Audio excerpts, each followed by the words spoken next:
Candidates Gone Wild Committee has decided to rescind its invitation to Emilie Boyles to attend the May 1st debate at the Roseland Theater. Boyles is the city council candidate who is now under investigation for irregularities in the signature gathering that qualified her to receive $150,000 in public funds.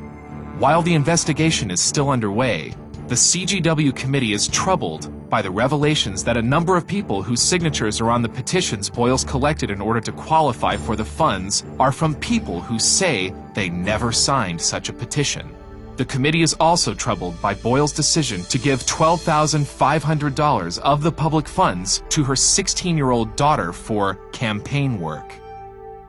This interview with Boyles was filmed at the offices of Willamette Week on Thursday, April 6th, and helped the committee with its decision.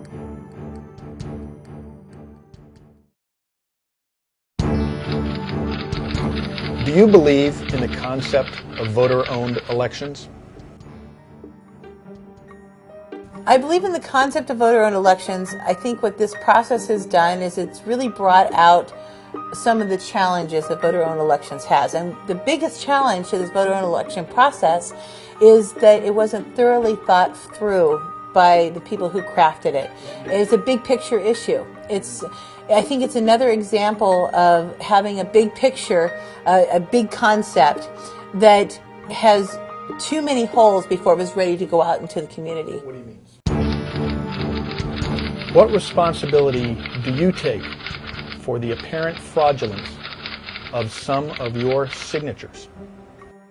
I think that that there's a process of responsibility, and when it's determined what happened and whether or not those situations need to have a second look taken at them, then I can answer that question.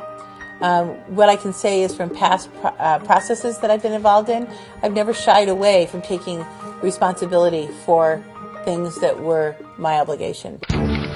If it's determined that you violated the spirit of the law, do you believe Portlanders should still vote for you?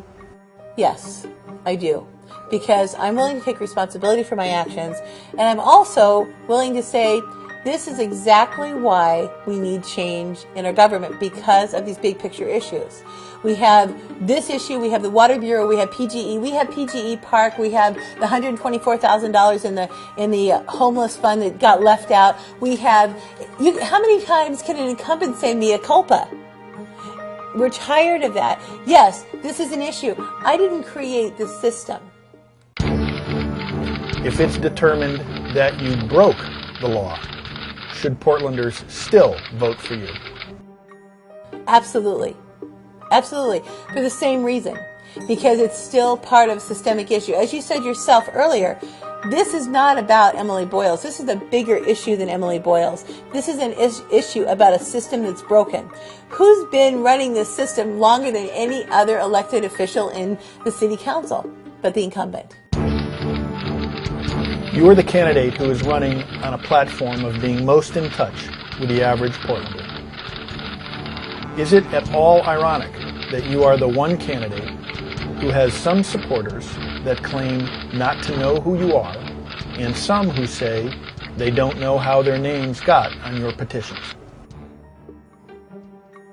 No, it doesn't seem ironic. Again, it goes back to the cultural history of this particular group of people. And also I think the fact that this is targeted on me says that I'm a threat and that there's a viable campaign. If this wasn't a viable campaign, we wouldn't be sitting here. Join us May 1st for Candidates Gone Wild at the Roseland Theater. $3 tickets are available at Willamette Week, the Bus Project, and the City Club of Portland.